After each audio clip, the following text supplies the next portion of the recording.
I'm thrilled to be here and finally get to chat about Crash Bandicoot 4. I know, it's wild that you even say that, because Crash Bandicoot 3 Warped was 98, so that game can drink legally now, which is weird to think of. And now we're getting a brand new numbered entry in the series. So what does it feel like working at Toys for Bob, not revisiting this franchise, because obviously you guys have worked on it before, but what is it, putting a numbered stamp on that franchise? I mean, honestly, it goes to the original intent with what we want to do with this game, which is, we fell in love with those original games, back in drinking age over 20 years ago. And for us, it's a wholly unique game. Like, there's never been a platformer that's felt like a Crash Bandicoot game. And so for us, the main idea with Crash Bandicoot 4 was to go back to what made those games special and to bring that to a modern era. So they, play like the original games, continue the story from those original games, but at the same time, we're adding our own modern spin to it. And so we're just super thrilled as fans of the franchise to be able to kind of add to its storied history. And speaking of story, it does pick up pretty much where 3 left off in terms of the canon. So where do we find ourselves at the start of Crash Bandicoot 4? The start of Crash Bandicoot 4, a number of years have passed since at the end of Crash Bandicoot 3, Entropy, Neo Cortex, and Uka Uka had been banished kind of to the end of time and space. And so they have been spending all of this time trying to find a way to break out. Our game starts where those enemies, those villains, have actually figured a way to break free from their prison. And in doing so, kind of leaves a villain-sized hole in time and space. And so it leaves Crash and Coco on the pursuit of finding the 4 quantum masks in an effort to aid them in kind of stopping all of this calamity and kind of fixing time and space. What do these quantum masks do? Is it similar to, the abilities that you get in Crash Bandicoot 3, or is it something new completely? So it's something brand new, and it's something really cool in that you're going to be meeting these characters along this adventure. And once they kind of join your team, there will be areas in the levels where they'll come in and help you. So similar to how Aku would be placed in a level, these masks, these 4 quantum masks, will show up and aid in the gameplay. And we're talking about 2 of them today. And they put a really new spin on the platforming questions and the things that you're going to be doing as Crash or Coco, in that they actually equip as a suit. And then you have the 2 we're talking about are Kapunawa, who is the time mask, and then Ika Ika, who is the gravity mask. And so if you get either of them, they equip as a suit on your character, and then you have control over their reality-bending powers. And so that means if you're wearing Kapunawa, she can slow down time. And so you'll be doing all this crazy platforming, encountering all these crazy challenges where you need to actually utilize the power of time to slow it down. So you can actually imagine a situation where you're encountering nitro boxes, which are, a classic Crash, hazard. But if you time slow it, you actually have the amount of time to hop on them before they explode. And then Ika Ika allows you to switch your center of gravity, allows you to completely flip your character's gravity. So you could be in the middle of a sequence, press the button, and boom, now you're on the ceiling. And so then you're running on the ceiling in some crazy scenario where you're actually platforming upside down. And I noticed you've been saying Crash and Coco, so we're playing as both. Yep, the entire game you can choose to play as either Crash or Coco. Both of them are actually present in the story, so in every cutscene, it's like they're traveling together. We wanted to make sure that they're kind of on equal measure through the story, but they're not actually the only playable characters. So we're hinting a bit at some additional playable characters through the adventure. Can't say too much, but playing as Neo Cortex, getting a whole new perspective on everything would be a lot of fun. Except for maybe Crash Team Racing or Crash Bash, you never really think of Cortex as a playable character. You just think of him as the nefarious bad guy. And speaking of nefarious bad guys, I assume big over-the-top boss battles. Yeah, we're going really big. I mean, I always look back at the original games and, while they were super fun boss fights, they're actually pretty small. I remember the first boss fight in Crash Bandicoot was against a man in a house. And so we're taking that and we're blowing it up. We're going really big. And so some of the things that, we've got is we've got some fan favorite characters and enemies returning. And so one of the folks we're talking about today is Engine is returning. And in this game, he's got a giant, enormous mech. And so it's kind of the Toys for Bob spin. We want to take what was fun about these original games, and just make them larger, make them more imposing, and just make it really exciting for the player. Thinking back to when I was playing it as a kid, when I played it on Vita, when I played the sort of remake from a few years ago, it's like those games are way tougher than I seem to remember at the time. I like to think that maybe as a child I was a real pro gamer, and maybe I've just lost that. How do you kind of balance that difficulty when making a platformer? I mean, honestly, that's one of the things that we think is kind of part of that core DNA of Crash Bandicoot. It's that it's asking you this really tense precision execution question as a player. But for us as a team, we want to make sure that the game is accessible. So we're kind of looking at ways to expand in both directions. So one of the things that we're talking about is the fact that we're actually introducing what we call modern or retro modes when you choose to play the game. And these modes actually dictate how kind of death behaves in the game. So if you choose modern, what you'll be doing is, if you die, you're going to restart from the checkpoint every time. You'll restart from the checkpoint. You can kind of keep taking on that challenge and seeing if you can make it through.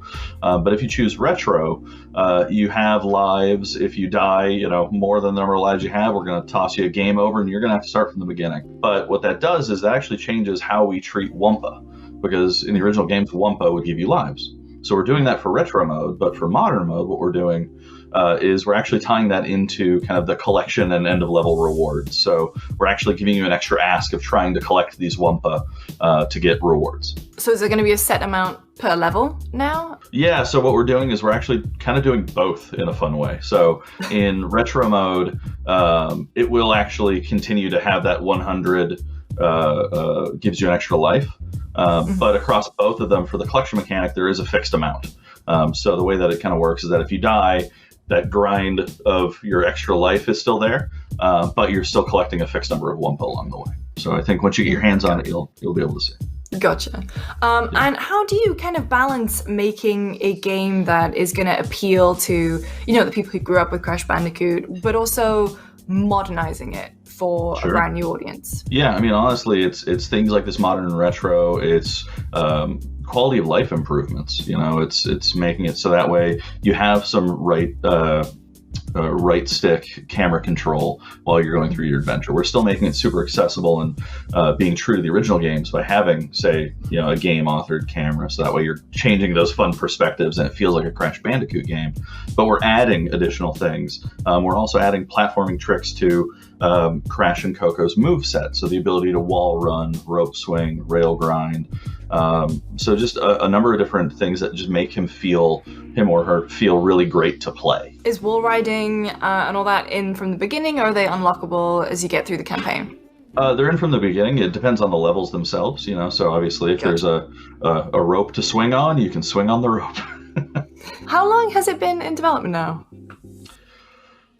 I mean, it's been a while. I mean, I don't know the specific date, but for us, it's one of those things where we've been working hard on it for a while now, and seeing the response from fans to, the Insane Trilogy, to CTR, to seeing that kind of fan outcry of just wanting to play these original games and wanting to play in that original style, kind of put the wind in our sails to know that what we're doing is kind of the right call in making a game that feels like these original games, but is a true from the ground up sequel, completely new engine, completely new art style, completely new adventure.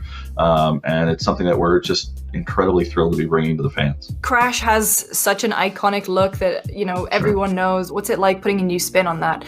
Spin on it. Yeah. I swore to myself I wouldn't do it. Yeah. The dad jokes are strong with this franchise. Yeah. No, honestly, it's been a complete dream come true for the studio. We have just, they're fans of the franchise, but they're also fans of what the original franchise was actually trying to build upon, which is this kind of real great history of animation. And so it's been a real fun thing for our studio to push on animation techniques, to look at the old, animated cartoons that Crash and, those original games were referencing. And so to push the techniques, to push, the emotive animation and fluidity of kind of the character models, our studio's been having a blast doing. And then for the levels themselves, it's been really cool because while we're, embracing this original kind of more old school kind of flow through the levels, we're actually expanding the vistas. We're expanding the scope of these levels. We're expanding the feeling of these levels in ways that, the original games couldn't. So we're taking you to different times and different dimensions that just look stunning, and we can't wait to show more. Just thinking back to some of those classic levels that, like, obviously, I'm gonna get the name wrong, but the one was of the boulders, Wild Hog, Hog Sure. Wild. Hog Wild. You get jungle rollers, you get all those, yeah. So are we gonna kind of see sort of facets of those levels in Crash 4, or like homages? Great Wall as well? There's a lot of history in the Crash Bandicoot franchise, and we are huge fans of it, so I can't give too many details away, but at the same time, we want to make sure that it feels like a Crash game. Oh, well, a huge thing that'll make it feel like a Crash game is the music too. Mm-hmm. I mean, we honestly, the music's been a huge thing, and actually one of the, I don't want to say the foundations of our studio, but we have a real huge musical background in our studio. Some of our key studio leadership originally came from kind of the music background, and so musicality is something that's super important to the team. And so we've got a brand new, fully composed soundtrack that we'll be talking about more later in the future, and also just a real great musical influence through the game that I think will be really apparent when you see it. Oh, I'm genuinely so excited. It makes it, like, Crash is one of those franchises that makes you feel like a kid again. And I suppose for sort of the generation that grew up with Crash, they're now having their own kids and, like, passing the franchise down. Did it kind of feel like a passing of the torch between, the studios that, like, Naughty Dog, who held the franchise before, and now it's kind of toys for Bobs? I don't know necessarily a passing of the torch. To us, it felt more like getting to play in a sandbox that we've always loved, and so getting to be the nerdy fans who are now kind of sculpting the future of something that we know and love and just are super passionate about. And so, I keep jokingly, it's like I get to go to work and make a platformer that is just pure fun. And it's like, I couldn't be happier to be working on this. And I think it's the same way with the rest of the studio, Toys for Bob. This is the type of game that we love to play. And so getting to be able to make that and put all of kind of the hopes and wants and dreams for this franchise that we've had as fans into it has just been a dream come true. Fantastic. When can we hear more? Soon, I hope. Don't have a release date just yet. We do. We do actually. Oh. So October 9th, Crash Bandicoot 4, it's about time. So we're coming out this year. And we'll be, showing off more in the lead up to that. So I think we have lots and lots of stuff to show. And I think everyone's going to be really excited to see it.